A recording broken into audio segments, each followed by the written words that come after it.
spirit, stories of compassion and wisdom. And today's story is number 51. On the solemnity of truth.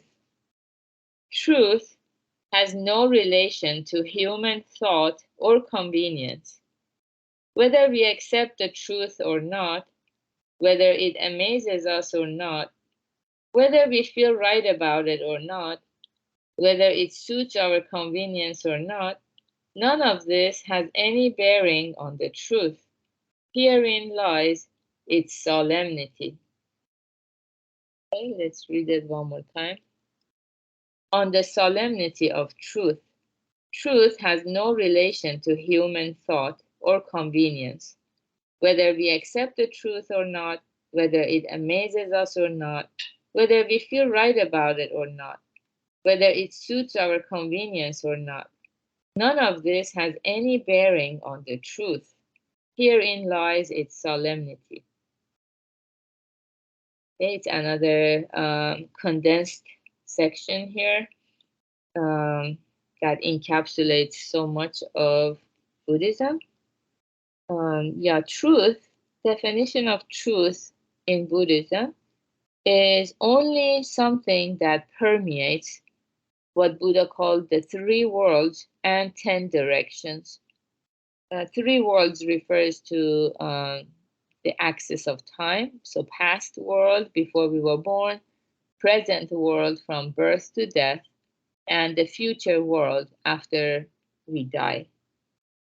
And 10 directions refers to all places, north, south, east, west, 4 points in between, and up and down. So 10 directions in Buddhism refers to every space, every corner of the universe, all places, or all cultures. For humans, it's like all countries, all regions, no matter where you go, and also what time period you live in, something that doesn't change, that remains valid, is considered as truth in Buddhism, and which is the same definition for the Dharma. So something that changes from culture to culture is not truth in Buddhism. It's just the cultural convenience determined by the people of an area to make their lives easier. They decide something to be a cultural norm for them. And some people refer to it as their truth, but in Buddhism, such a thing is not considered as the truth. Yeah.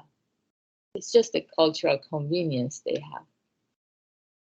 And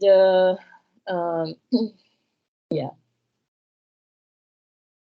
And yeah, so, if I give an example is in some cultures, maybe especially Eastern cultures, before we enter someone's house, we kind of take off our shoes and place it, outside or at the doorstep. And we come in without the shoes because there's the belief that, shoes are dirty and it brings the dirt from outside world inside. So it's just a cultural norm. And in Western cultures, maybe if there is the tendency to kind of change shoes more often or have a pair of shoes for when we visit people, so it's always kind of clean. So we don't need to do that. And it's just a convenience. But truth has no relation to our thought or convenience because it's permeating all times and all places. So what kind of truth is that? It's a law, actually, law of cause and effect. When the cause and conditions unite, the effect will emerge inevitably. Not even the Buddha can stop the growth of that effect. So if there is a seed of rice available and it's planted on a fertile land, if that condition of fertility and water and warmth, all these conditions are ripe, the seed will grow, whether we like it or not, whether it's convenient for us to have that rice grow there or not. But none of our own thoughts or convenience have any bearings on this truth. And herein lies its solemnity. Solemnity or solemn, if you look up solemn in the dictionary, it's something that is earnest, also something that's serious and grave, or if applied to people, when someone is very honest or committed. So when we talk about commitment, means it's consistency.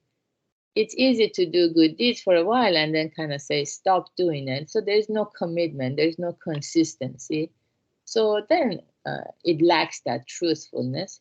So the closer it is to the truth, the longer lasting it is, and it follows the law of cause and effect. And that's why every day we pay attention to the kind of causes we produce, the karma through our mind, speech, and the body, and the conditions that we place ourselves in.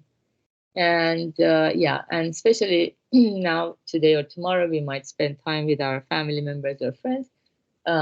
When the conversations come up, it's good to also share with them the solemnity of this truth of cause and effect, so that they too become the most joyful um, states that they are capable of, that we all have that potential. So good job, everyone, for being here, thinking about what is true, what is not true, and practicing together. And so today is Family Day. Have a beautiful Family Day and take good care. Bye.